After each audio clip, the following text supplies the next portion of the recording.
Well, welcome everyone, and thank you for spending some time today to join myself. Today's topic of discussion is when should your law firm outsource your IT, and why it's important to do so. I realize that many people likely have someone to rely upon when it comes to IT needs. Maybe yourself, maybe a friend, maybe even a small IT vendor.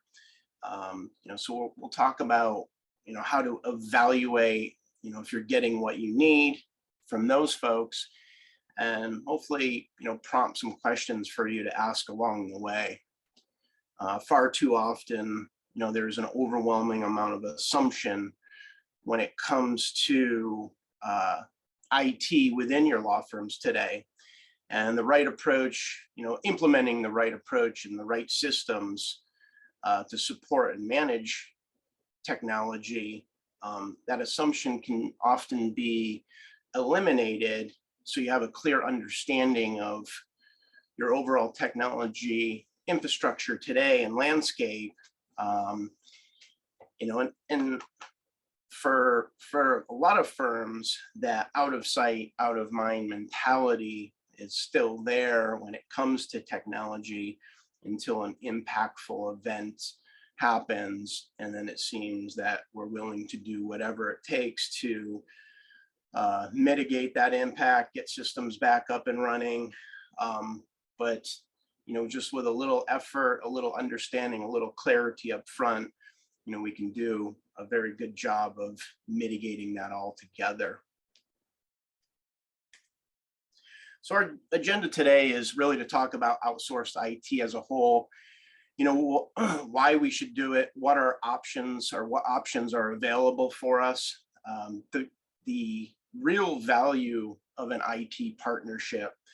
I know there's a mindset that, hey, we just need issues fixed when we have them, but there's a much higher tangible value to the right partnership and how we utilize and implement technology, how we leverage the most out of our technology investments, and how we help our firms become more efficient through the means of technology.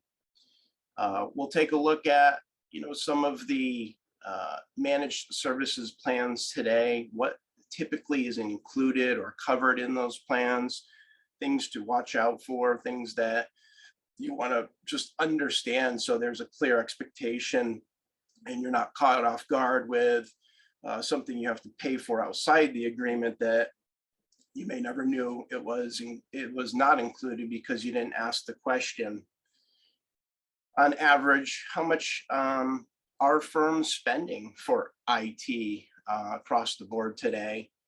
And if you're looking for a resource, if you're looking for maybe an outsourced IT vendor, or you're looking to replace, or maybe you have outgrown an IT person, where do you start? And, if you're looking for an IT company and, the expertise and skill set is not there, then, it's good to know what questions to ask a potential IT vendor. And then we'll open the floor up for some questions and answers, but please feel free to use the chat throughout and to ask any questions, and I will try to answer those as we go along. So first off, who are we? My name is James Waryck. I am the CEO and co-founder of Strategic Technology Solutions. We are a managed IT services provider for law firms. Me and my business partner, we've been specializing in legal technology for the better part of 20 years now. Currently today, we've support thousands of attorneys throughout the nation. Recently, we had the opportunity to co-author the technology chapter in the American Bar Association's Law Office Policy Procedures and Operations Manual, which recently just came out about a month ago. We've been listed as one of the top 501 managed service providers in the worldwide by Channel Futures for the last 3 years in a row. And we are the IT managed services provider for the Beverly Hills Bar Association. So outsourced IT, why and what options do we have? Well, there's a plethora of reasons that law firms outsource their technology needs. And, I realize some of these might just be logical reasons, but really what it comes down to is, firms want reliability and they want predictability. They want their systems to work because impact of downtime where systems are either completely down or lost productivity when the performance of systems, when systems are constantly crashing, when applications are not working as needed, they equate to a financial impact to any law firm out there today. And if the firm does have an IT person today, or maybe a smaller vendor or that friend, typically what drives that change is growth and skill set. You've outgrown the capability of that friend or that one person.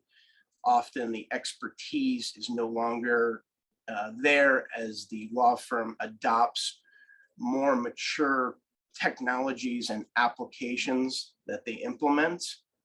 Of course, service quality is always, a concern of firms. They want to be able to pick up the phone and get their issues resolved as quickly as they possibly can. Time is money in this industry, and as a firm scales and grows, you need more and more resources to support that growth. And lastly, because of the cyber landscape today, and we recently did a presentation on this about 2 months ago for the Beverly Hills Bar Association around cybersecurity as a whole, but how that has really driven the shift of what firms need to do to protect themselves and mitigate the inevitable risks that we're all faced with today. And that really boils down to a level of skill set, expertise, and resources that can help firms understand what that risk is, so they have the ability to put some resources in behind mitigating that risk overall. So today we have really two types or two models of outsourced IT. We have a still a prevalent break-fix model and a maturing managed IT services model. Traditionally and historically, a lot of firms were break-fix shops, more of that call us when you need us mentality and mindset. And then managed services model is, it's been around for a while, but any firm out there today that's doing break-fix is likely looking to switch to a managed services model. And we're going to go through and take a look at the pros and cons of each of these models, so you get a little better understanding of what really the benefit is of each of these models. So we're going to start off with the break-fix, typically called the reactive model. Again, back to the call us when you need help. This model tends to work, okay for smaller firms. 1, 2, 3, 4, 5 people in an organization. It's typically how most firms will start with their IT initiatives and support. The problem being is there's a limited amount or little to no strategy in this type of model. And communication is typically one way. It's typically the firm calling their IT person asking for help. It's not usually the other way around, of IT reaching out to talk strategically about initiatives, direction, what could be done better in a firm, talking about risk overall. They're really, for the most part, they're spread thin. These are typically, if it's a solo IT person, owner operated company, they don't have the bandwidth to really segregate that time and go out and discuss those initiatives with firms. that are typically always working in that reactive world. And what that does is it creates a very high level of risk for firms because of the proactive initiatives, maintenance and ongoing monitoring of systems and those conversations to upgrade systems before they become an issue really don't happen. And even more so in today's landscape, what's really become the problem is that maintenance component leading to a high level of risk. I'm sure some of you have heard of, well, I'm sure all of you have heard of patching and maintenance over time. And now what we run into more so than ever is these what's called zero-day threats. And these zero-day threats are released. We've seen several of them in the last 6 months. And these zero-day threats need to be patched almost immediately. And again, when you're talking about smaller shops, or if it's an IT friend, they're probably not going to have the bandwidth or the resources to patch all of your systems in a timely manner, which puts your firm at a much higher risk. The other downfall to this model is the more issues you have, the more issues that you have is the more billable hours that the IT resource has. So they're going to make more money off more pain that you have. So again, not a very good model. Again, typically owner operated. Most of the knowledge is with the owner. You may likely end up spending more time getting issues resolved because that person is the one with the knowledge. And sometimes their skill sets don't expand as far as a team would, where you can utilize a combined set of resources to get something solved much quicker. And lastly, there's limited service level agreements. How quickly are they going to respond when your firm is down because you've been impacted by ransomware, or your server dies, or whatever the case may be? How quickly are they going to be able to get to you? And especially if it's a global issue where several firms are impacted that they may be helping out, who are they going to pick to go to first and get your issues resolved? And then, of course, we talked about skill sets already. So the other model, the managed IT services model, is more of a proactive model. And the focus on this model is to reduce the reactive issues and reactive support as much as possible, and improve the law firm's overall operational efficiencies. All the standard maintenance and ongoing, monitoring of systems and applications is still there, but the real focus is on how to improve the business through the technology that's implemented and get the most investment out of technology. Communication is a rhythm. It's consistent. It happens all the time. There's a lot of transparency between both organizations.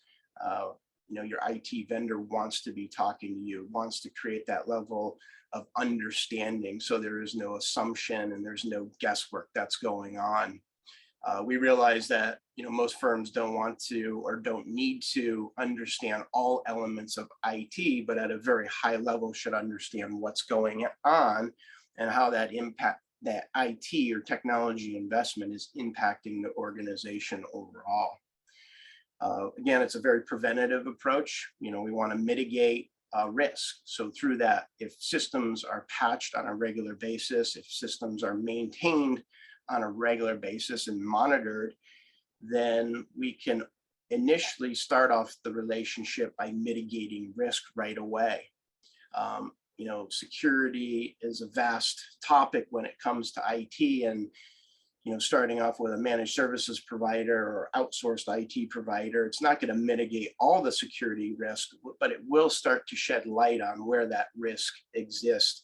We're going to talk a little bit more about that and how to potentially get started from that perspective. the IT spend in a managed services platform should be more predictable. You should have an understanding of what you're going to be spending on a month-to-month basis, as opposed to the reactive side, where if you have a lot of issues one month, your spend is going to be much higher, and maybe the next month you only have a few issues. So it's more of a roller coaster ride of cost versus having that predictable, you know what you're spending every month, and then also you're able to forecast, which we're going to talk about a little bit. The emphasis and focus is around the strategy, the strength of the partnership, both sides gaining clarity and understanding into each other. Typically, managed services platforms are going to offer coverage that's 24/7. They're going to have a mature managed services provider would have a mature service level agreement where they would have a dedicated response time that accountability can be put behind. So if you hire your managed services provider and they say they're going to respond in 15 minutes and they're never responding in 15 minutes, well, that should be in that agreement so you can create accountability and figure out why that is not happening.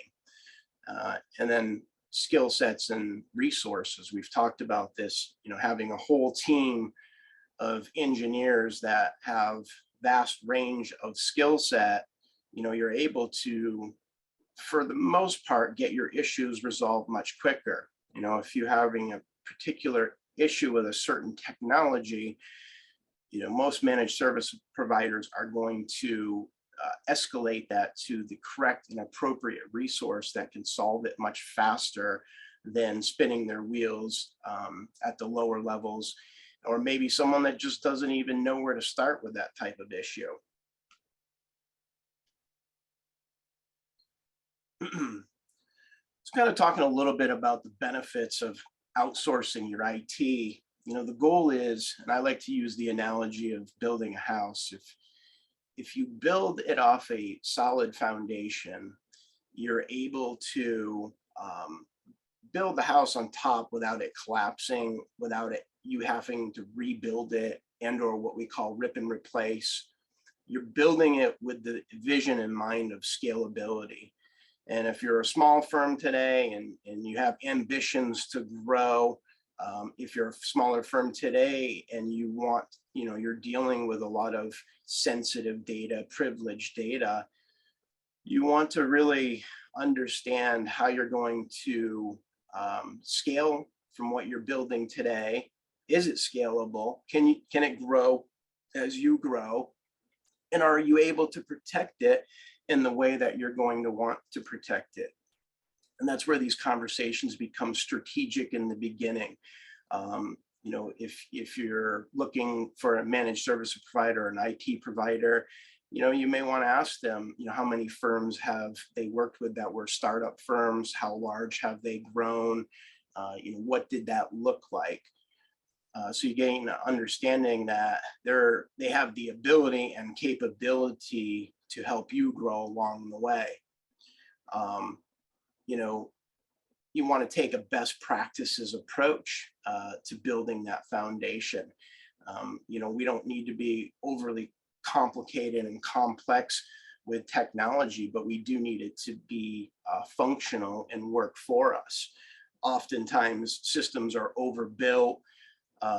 They're built too complex, and there's just no need for it. So really keeping things as streamlined, standardized, and as efficient as possible really helps the overall support perspective. And you do want to be thinking down the road. Where will the firm be in 3 years, 5 years? What type of technologies could we potentially want to implement down the road? Working with an IT provider that has had the experience with multiple, legal applications and technologies is helpful because they can give you that, understanding and visibility into what could potentially work well for your firm. Some other things on here, just gaining, again, I mentioned in the beginning, but taking away that assumption of what's happening in your firm today, really gaining a true understanding of your technology, how it sits today, where your risks are. Um, don't assume. These are all things that any IT provider can show you. They should be accountable for, and they should be working with you on a consistent basis around creating those plans and strategies. Uh, a lot of it does lead to, of course, compliance, as we've talked a lot about security and mitigating these risks. But it allows you at the end of the day to have a very higher level understanding of your technology as it sits. And, it allows you to remain focused on your core business and doing what, you should be doing for your firm, and focusing on, billable hours and business development and, internal culture, and, the list goes on and on, from a business standpoint. So what do we want to look for in an IT provider? What's the real value? Well, the real value is, all IT providers have a certain level of knowledge and expertise, and, can patch systems and update and implement new workstations and servers and whatever the underlying foundation is. We want to make sure they're able to do that the right way, and do that around best practices. But the real value is what sits on top of that, and how your, how the IT or the technology investments that you make today are going to help, your business become more efficient.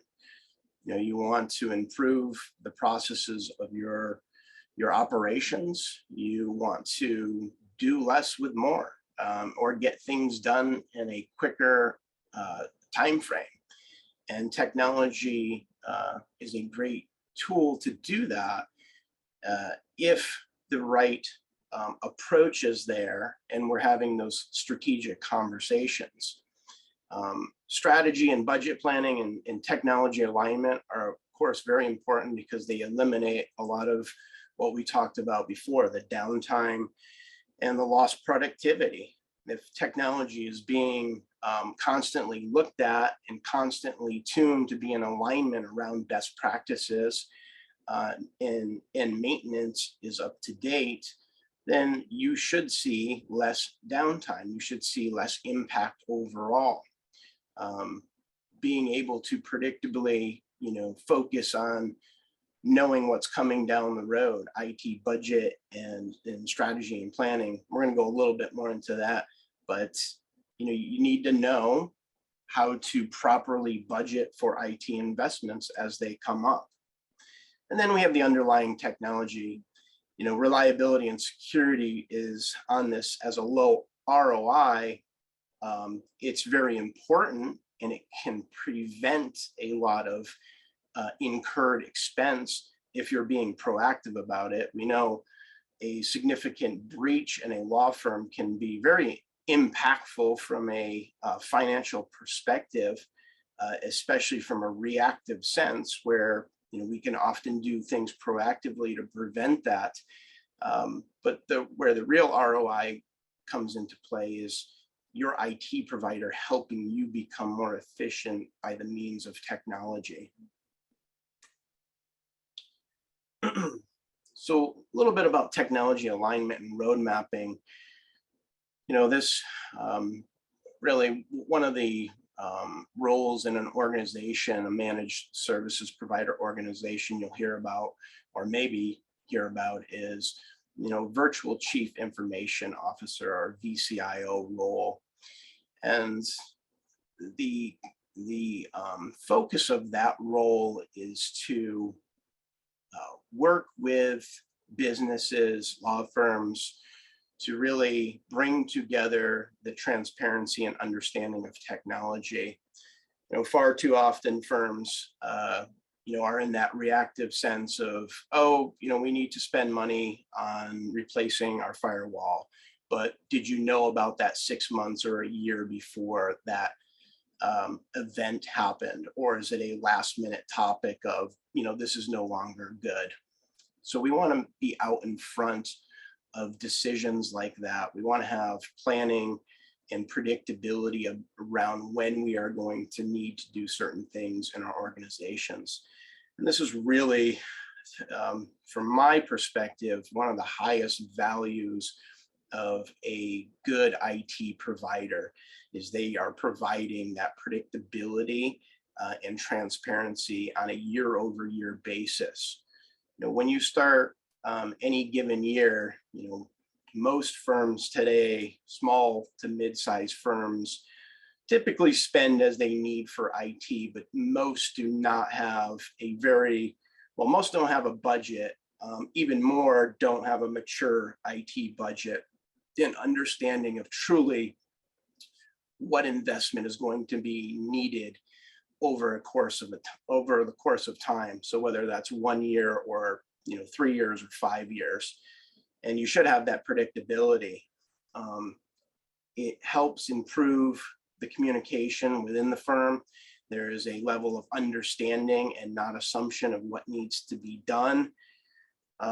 As we've evolved into different ways of working today, that person or the VCIO role is to really help guide the company in understanding what they need to look at. As COVID was a great example of displacing people to a remote work environment.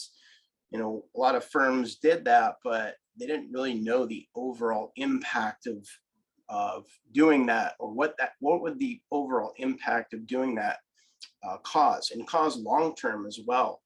There's a lot of firms out there today that are at a very high level of risk because now, there's a sprawl of data. There's been a sprawl of users using systems that are not approved work device assets.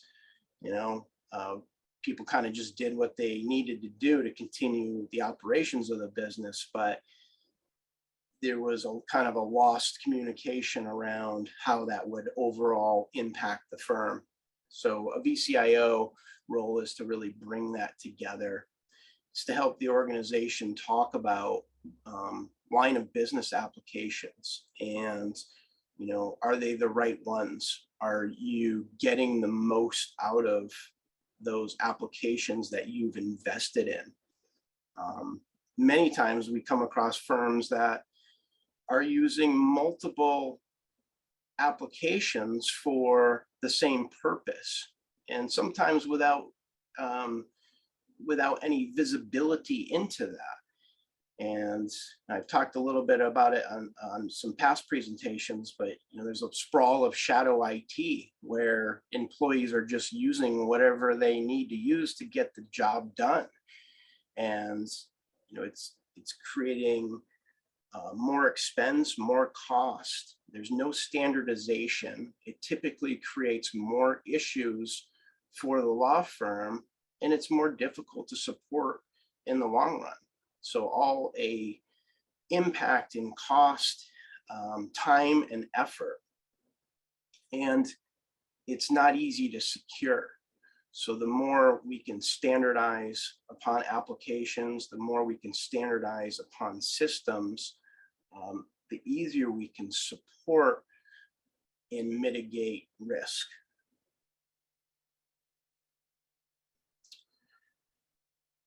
One thing I was having a conversation recently with a COO of a law firm, and we were talking about just overall cybersecurity and our industry as a whole. And one thing that I thought was very interesting was, I was talking about how our industry has very little regulation, actually almost no regulation at all around it. And to me, this is one of the most important things if you're out there looking for an IT vendor or provider, is you're going to hand over a lot of privileged and sensitive either data or access to data. essentially you're going to give them your password so they can get into your systems. And eventually they're going to have access to almost everything in your organization. And you need to understand how they are going to protect that information. Again, going back to the regulation aspect of this and compliance aspect of this, IT folks and managed services providers do not have to go out and prove to anyone that we have any certifications, that we have we have to have requirements around a certain amount of schooling. There's nothing. Anyone tomorrow could wake up and say they want to be an IT services provider and go get some systems in place and tools in place and pretend that they're an IT provider. You know, if they have some experience, they might get by, but no one from a legality perspective is going to say you can or can't do this. And the COO I was speaking with was really shocked. She couldn't believe that, you know, I guess I would equate it to, you know, someone saying they want to start a law firm and going out and hiring a bunch of attorneys that never went to school and didn't pass the bar exam, and they're just pretending to be attorneys. You know, so you really need to understand and ask this question, and they should be able to provide evidence and proof of how they're doing that.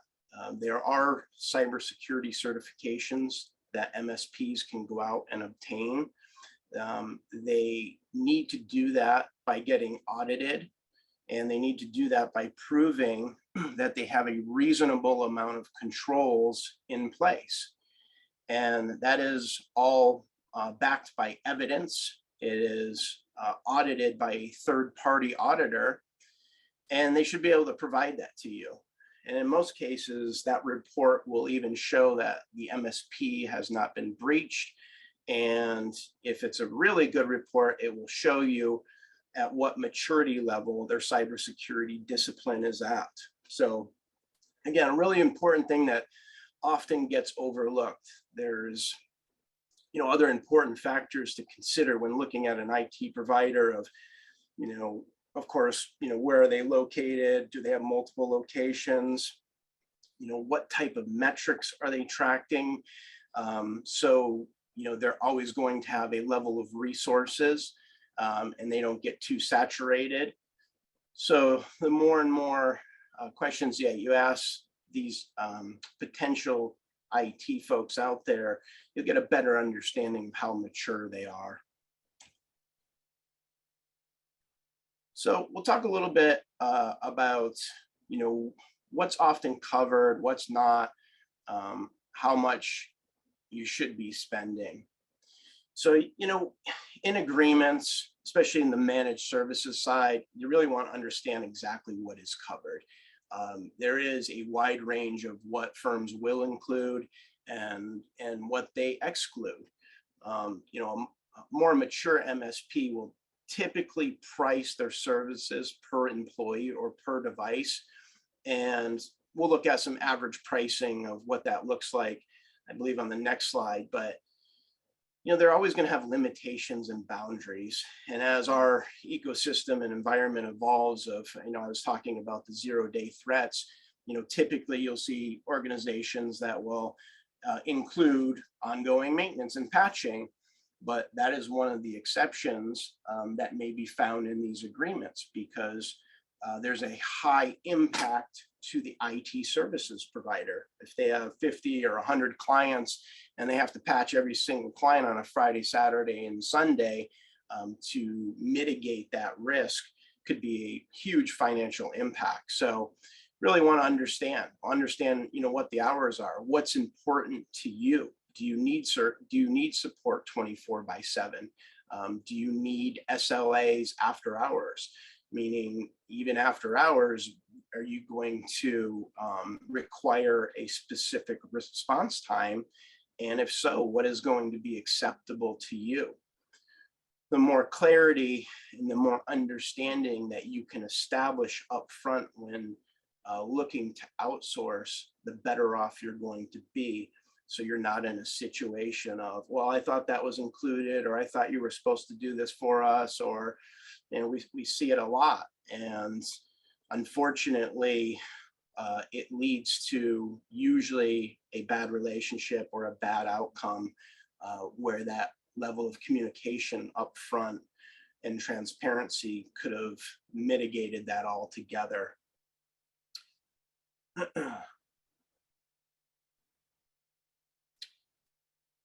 So cost expectations, today in the managed services world, and I've seen quite a few agreements out there, across the board.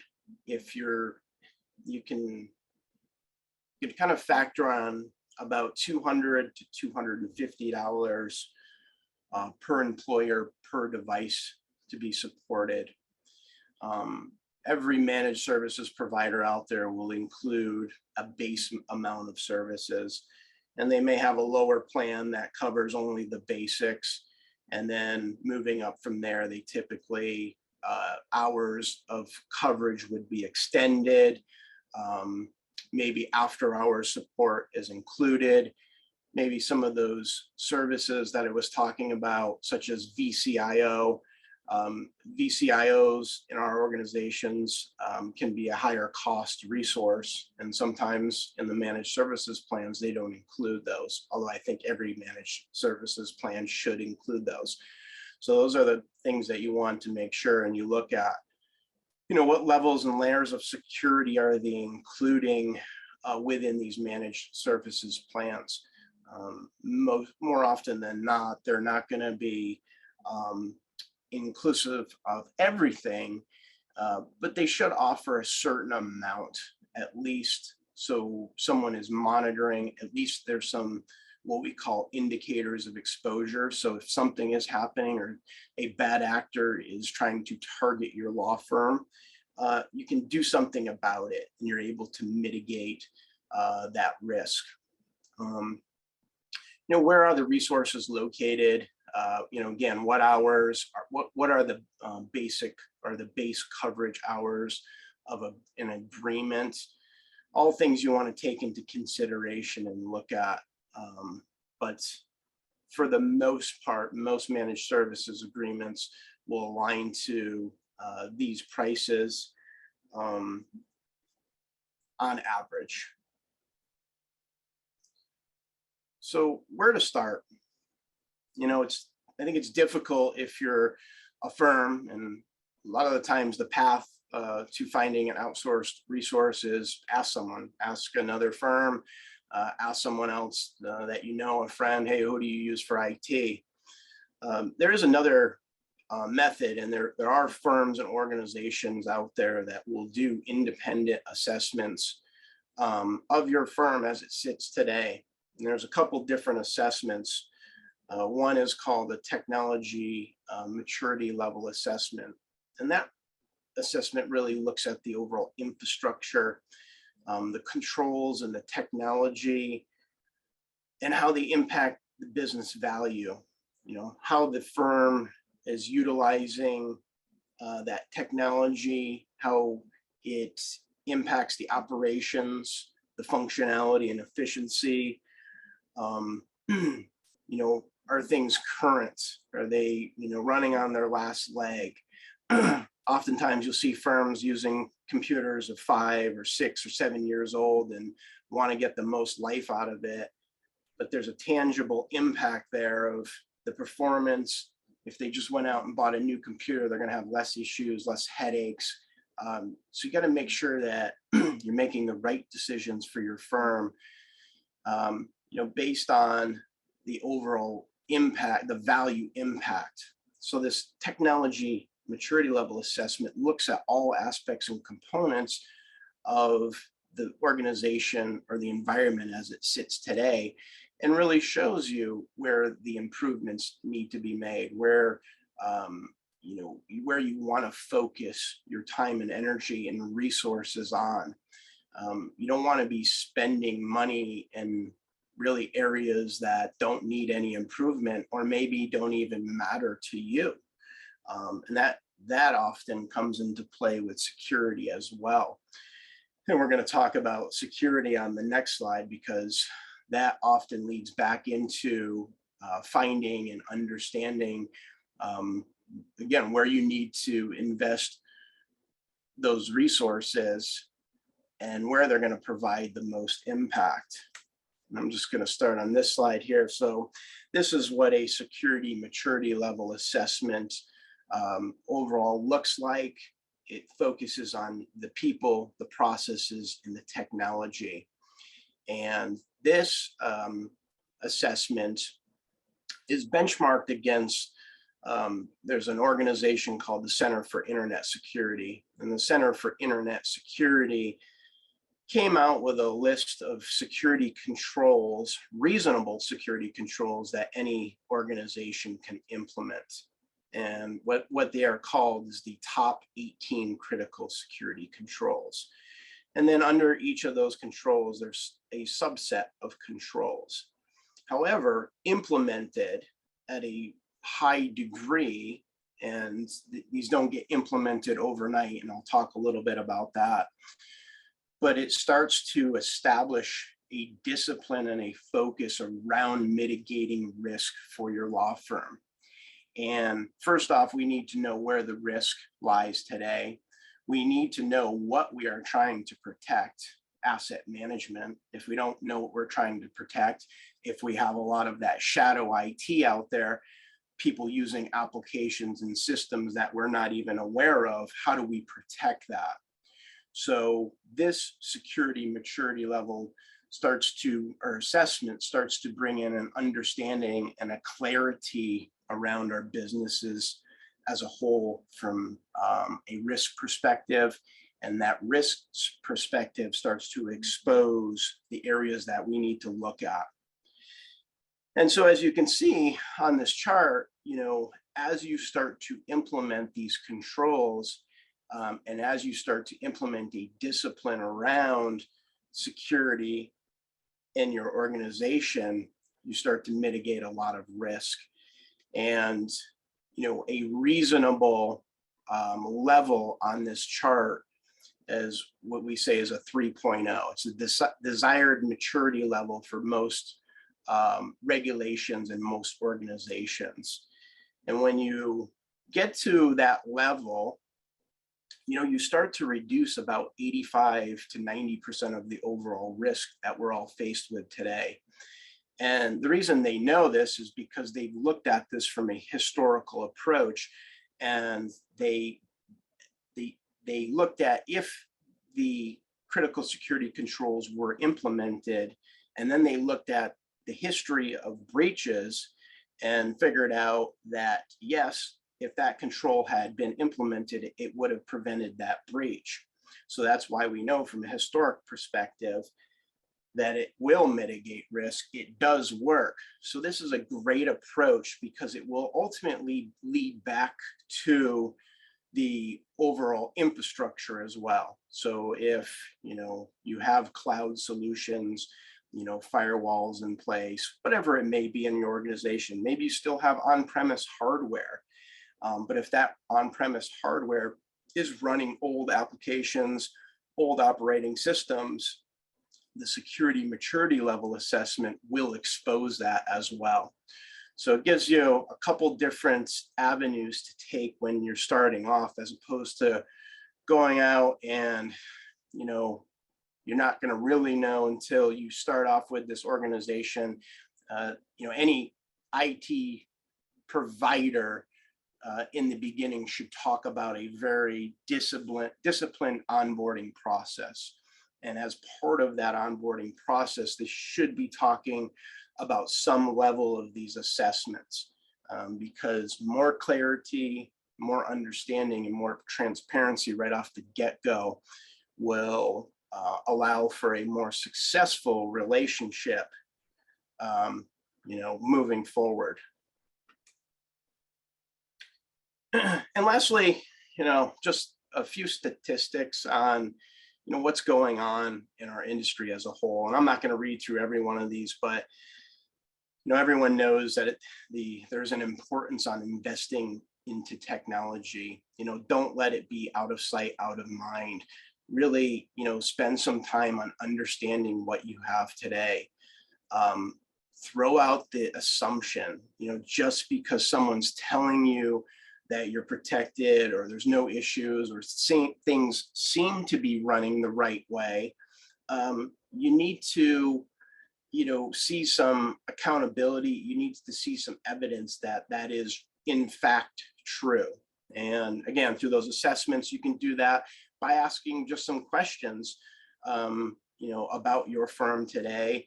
I mentioned last time, even if you're running Office 365, you can run a quick secure score on Office 365 and realize or understand really quickly just how at risk you are. So there are quick ways to kind of get a good indicator if you're in a good place or you're in a place of needing some help.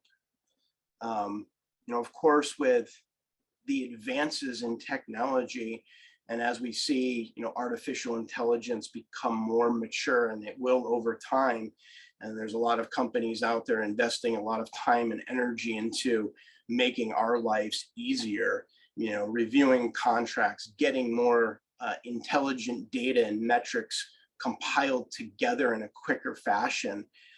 It allows us to do more, make better decisions. These are the levels of strategy and conversation we want to be having going forward.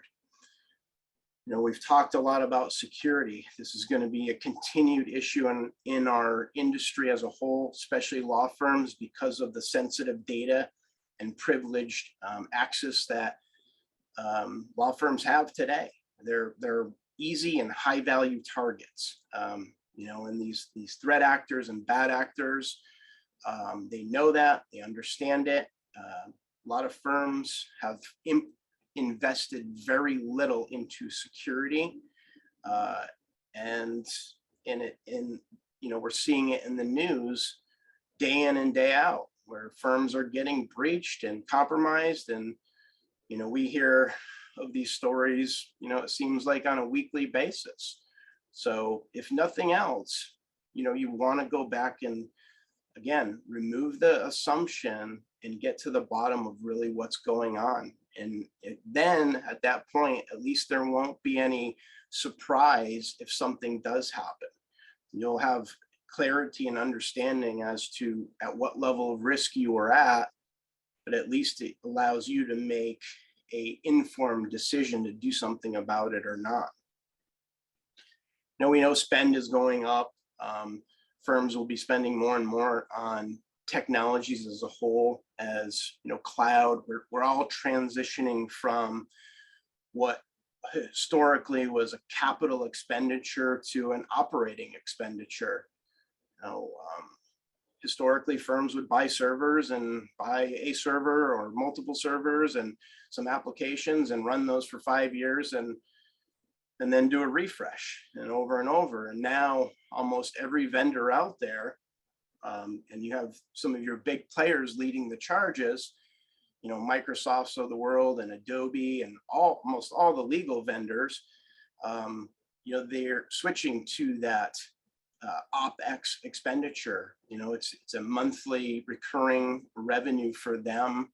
But the benefit for firms today is they can be more up to date on technologies, and that up to date on technologies equates to most of the time less risk and more features. So, but we have to be able to, if we're paying for those features, we want to make sure that we're adopting those features.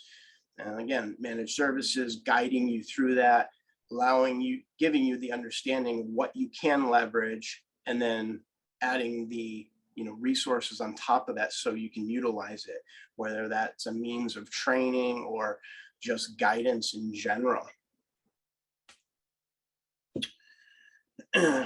And that is it. So I'd open it up to any questions that anyone has.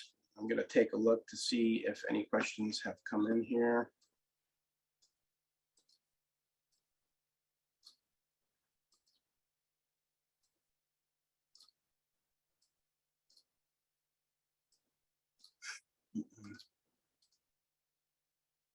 I haven't seen any questions come in as of yet, but there is a chat option if there's any questions that anyone does have.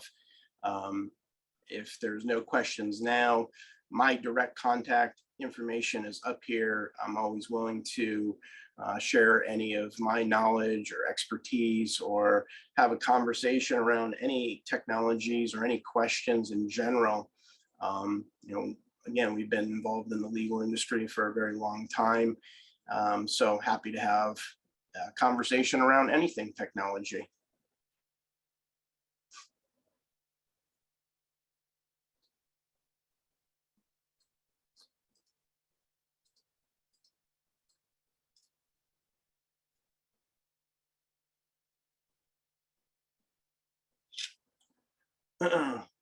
There was one question that came in, and it says, do you think younger people are better at IT? I think younger people have been exposed to more IT, but I don't necessarily think they're better at IT. I think anyone that just puts a little bit of focus and emphasis on understanding IT as a whole, again, your IT provider or a managed service provider, they should be the experts on IT. They should be able to boil IT down so you understand it from a high level in your organization. You don't need to know the nuts and bolts. You don't need to how to configure a firewall or set up a server. I do feel you need to leverage, the investments that you're making into your firm. So if you're out there and you're investing in a document management system, well, you're doing that for many reasons, but there is absolutely a level of efficiency that should come along with that. But if you don't know how to properly take advantage and utilize that document management system, well, you're doing yourself a disservice from that investment then. So in that sense, and there's, legal trainers out there, we work with many legal trainers that can help you get the most out of that investment. So, kind of two sides of that, but I don't think, younger or older, everyone can utilize technology to its fullest.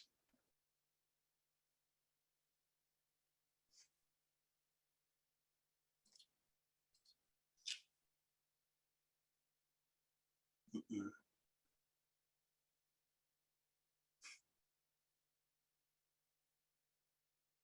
Well, if there is no more questions, again, there's my contact info. Feel free to email me any questions that come up after the fact.